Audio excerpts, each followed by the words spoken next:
Here is a night watchman in a motion picture studio keeping it safe from danger of fire at night. He has his time clock with him. He walks all night long through the plant from one station to another. At each station, he pushes his time clock against a key, which is fixed in the wall. This key prints a number on a long, narrow roll of paper, which is moving all the time through the lock of the time clock. In this way, the time clock makes a full record of whether and when the watchman went to each station in the studio in turn. The time at which he was at each one of them is recorded. If a number is not recorded, that is proof that the watchman did not go to that station. This record is necessary before the insurance company will pay for damage done to the plant by fire. The insurance company needs to know where the watchman was all through the night. The motion picture company pays insurance money every year to the insurance company. In exchange, the insurance company will pay for any damage to the building done by fire. But the motion picture company is responsible for keeping the studio as safe as possible from fire. The night watchman with his time clock is part of the system of keeping the studio safe from fire.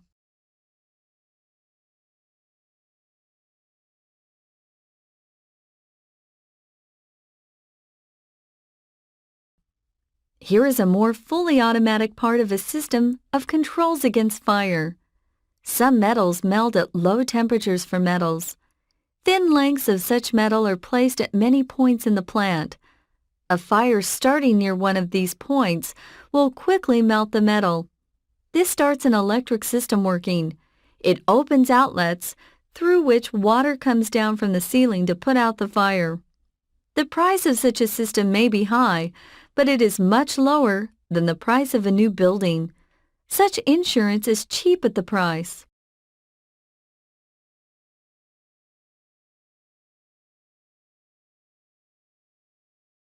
Much of the work in present-day factories has to be automatically controlled.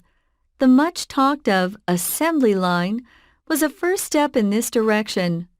It lets us make automobiles and many other things much more cheaply than they could be made before. An assembly line is a moving line of parts of whatever is being made. Each worker does one thing to each automobile. As it goes by, the work of each is dependent on what has been done before. They are parts in an overall design with an overall purpose. If you make workers into machines for short working hours, you can free the rest of their time. What for? To what purpose? What are we designed to do? This new free time has been given us by the workers and thinkers of the past. We have to think about what we will do with it and about the best possible use of it.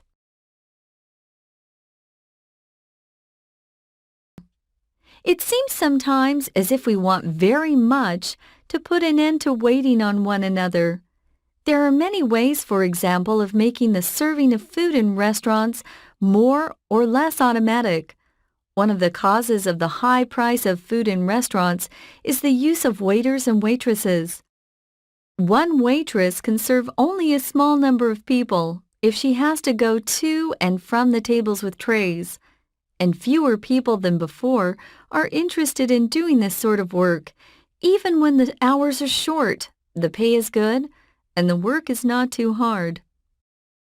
In present-day living, more people than ever before eat at restaurants. Many families who used to have servants now do all their own housework.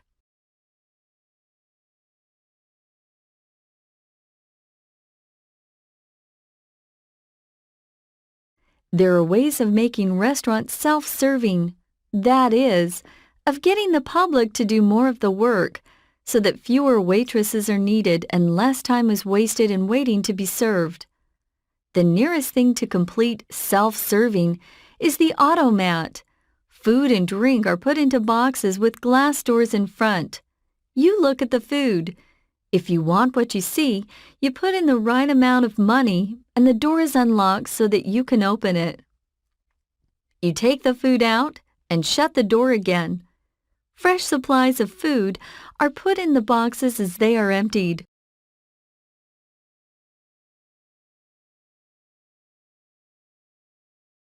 More and more use is being made in public places of automatic machines which sell food, cigarettes, drinks, stamps, or even books. To make buying and selling simpler and more automatic is important. Too many people have to give up too much of their time to shopping for their families. Some of them use up a large part of their lives going from shop to shop to get what they want and waiting in line for people to serve them. Serving themselves frees them from this.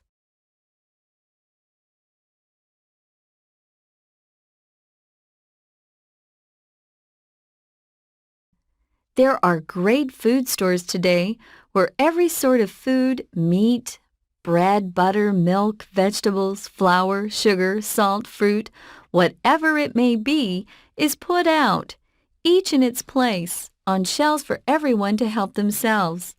You take what you want, put it in a little cart if there is much of it, and take it to a control counter where you pay for it.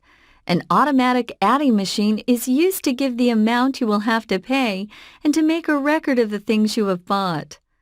The adding machine prints the price of each thing on a roll of paper. You see how much you are paying for each thing you are buying and how much what you have bought adds up to. Then you get a list of the amounts recorded and the store keeps a copy. These records of everything sold help to keep the business of the store in order. In many businesses, accounts are kept by machines and the records are photographed. When there are millions of different facts to be taken into account and records of them to be made, machines can work far more quickly than people. The newest and greatest accounting machines can do far more work in a minute than the quickest human could do in a year. But the machines and the questions put to them come out of human minds and are controlled by us.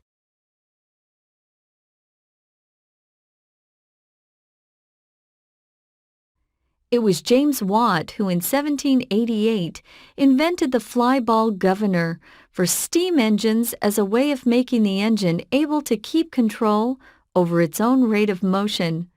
This was the invention which made the steam engine a safe machine. The two balls are kept flying round and round by the motion of the engine.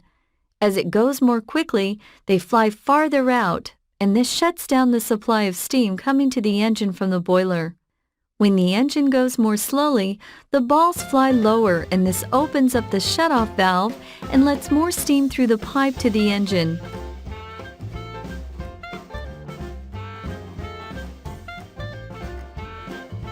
The governor of a steam engine took its name from the fact that it governs the engine as a government governs a country. A government in a free country is a group of men and women to whom the people give the power to govern them. In free countries, there is government of the people, by the people, for the good of the people. The government is the instrument by which the country controls itself. In a free country, the people can change the government. They can take the power away from one group and give it to another. And there is a limit to the powers that any government is given or can take.